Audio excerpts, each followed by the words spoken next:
हमारा ध्येय है कि strategic financial planning, financial stability व सिटीजन सेंट्रिक सुशासन को सुदृढ़ करें, जिससे राजस्थान विकसित एवं आदर्श राज्य के रूप में स्थापित हो।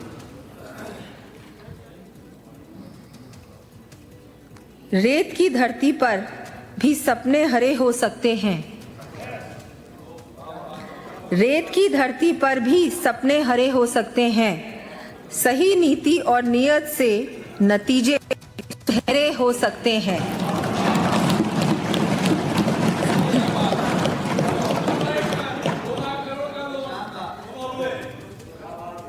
हमने विकसित राजस्थान एट 2047 के सपने को साकार करने के लिए विजन डॉक्यूमेंट के अंतर्गत कृषि, ग्रामीण विकास, पर्यटन, उद्योग आदि क्षेत्रों को सम्मिलित करते हुए प्रदेश के समग्र विकास का रोड मैप प्रस्तुत किया। हमारे अर्थव्यवस्था में प्रमुख भूमिका है। हमने जहां एक ओर नवीनतम तकनीकों पर आधारित कृषि क्षेत्र को प्रोत्साहन दिया है, वहीं दूसरी ओर किसान भाइयों के कल्याण के लिए इस बार के कृषि बजट प्रावधान में गत वर्ष की तुलना में 7.59% की वृद्धि भी की है।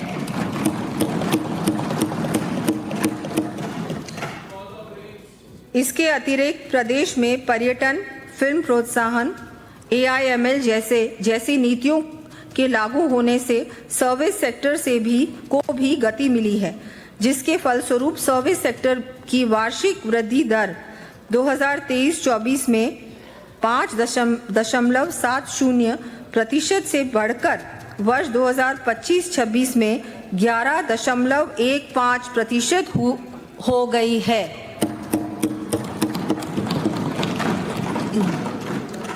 राज्यों में निवेश को बढ़ावा देने के उद्देश्य से हमारे द्वारा निवेश प्रोत्साहन, रिप्स, निर्यात संवर्धन, लॉजिस्टिक्स, टेक्सटाइल्स एवं वस्त्र, MSME उद्योग संवर्धन जैसी प्रगतिशील नीतियां लागू की गई हैं। इससे प्रदेश का इन्वेस्टमेंट क्लाइमेट बेहतर हुआ है। निवेशकों का राजस्थान की विकास यात्रा में विश्वास बढ़ा है व प्रदेश में निवेश को नई ऊंचाइयां मिली हैं। हमारे इन प्रयासों से प्रदेश में निवेश, सुशासन व औद्योगिक विकास के लिए फ्रेंडली इकोसिस्टम स्थापित हुआ है। इस विकास यात्रा को आगे बढ़ाते हुए प्रगतिशील सोच के साथ हमारे द्वारा प्रस्तुत किए जा रहे इस बजट से सभी सेक्टर्स में उल्लेखनीय वृद्धि होगी, मल्टीप्लायर इफेक्ट उत्पन्न होगा और अर्थव्यवस्था को और गति मिलेगी। यहाँ मुझे देश के प्रसिद्ध कवि श्री सोहन लाल द्विवेदी की निरंतर कर्म कर प्रगति के पथ पर आगे बढ़ने की प्रेरणा देने वाली पंक्तियाँ याद आ रही हैं। चलो नई मिसाल हो, जलो नई मशाल हो, बढ़ो नया कमाल हो, झुको नहीं, रुको नहीं, बढ़े चलो, बढ़े चलो।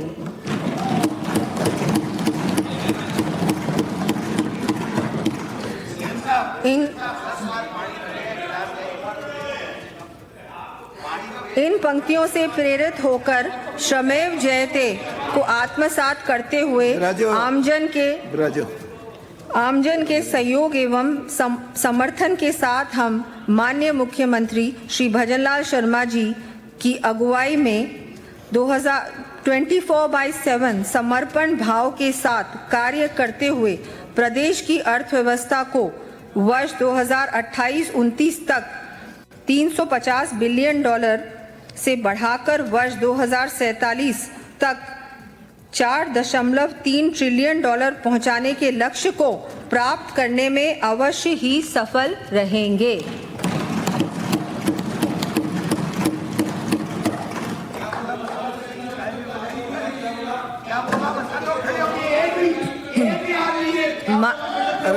अरे ब्राजो, माननीय सदस्य पूरा होने दो। अरे माननीय पूरा होने दो, एक तो पूरा होने दो। माननीय अध्यक्ष महोदय, आपकी अनुमति से आप ब्राजो कल आपका उद्बोधन करेंगे। माननीय अध्यक्ष महोदय, आपकी अनुमति से अब मैं कर प्रस्ताव सदन के समक्ष प्रस्तुत कर रही हूं। माननीय मुख्यमंत्री श्री भजनलाल शर्मा जी के नेतृत्व में हमारी सरकार का ये स्पष्ट विजन रहा है कि आर्थिक विकास को गति देते हुए आमजन, किसानों, श्रमिकों, युवाओं एवं उद्यमियों पर कर के भार को यथासंभव न्यूनतम रखा जाए। कर में स्थिरता, प्रक्रिया में सरलता और प्रशासन में पारदर्शिता हमारी कर नीति का मूल आधार है। राजा प्रजा सुखे सुखम, प्रजानाम च हिते हितम, अर्थात शासक का सुख प्रजा के सुख में है तथा हित भी प्रजा के हित में निहित है। कम बोझ, अधिक भरोसा और तेज फैसले के सिद्धांत पर हमारी डबल इंजन की सरकार ईज ऑफ डूइंग बिजनेस को सुदृढ़ करते हुए निवेश, नवाचार और रोजगार को प्रोत्साहित कर रही है।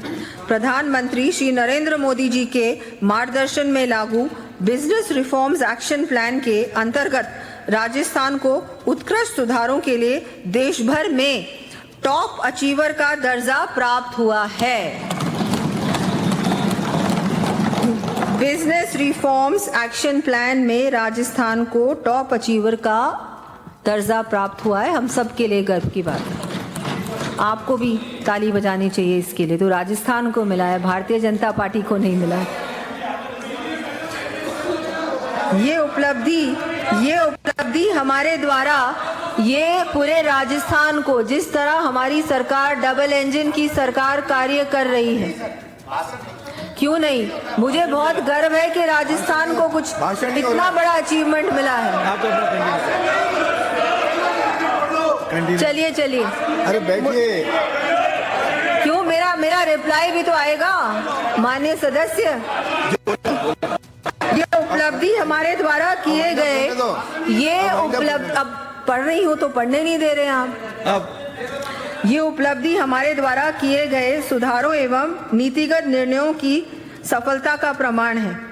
वाणिज्यिक कर भारत के यशस्वी प्रधानमंत्री माननीय श्री नरेंद्र मोदी जी द्वारा लागू किए गए वस्तु एवं सेवा कर जीएसटी ने भारत के अप्रत्यक्ष कर ढांचे को एकीकृत कर देश को वन नेशन वन टैक्स की दिशा में आगे बढ़ाया है। अब जब जीएसटी को लागू हुए करीब एक दशक हो रहा है, देश जीएसटी 2.0 के चरण में प्रवेश कर चुका है, जहां फोकस केवल कर संग्रहण पर नहीं बल्कि कर व्यवस्था के सरलीकरण, स्थिरता तथा विश्वास और तकनीक आधारित प्रशासन पर है।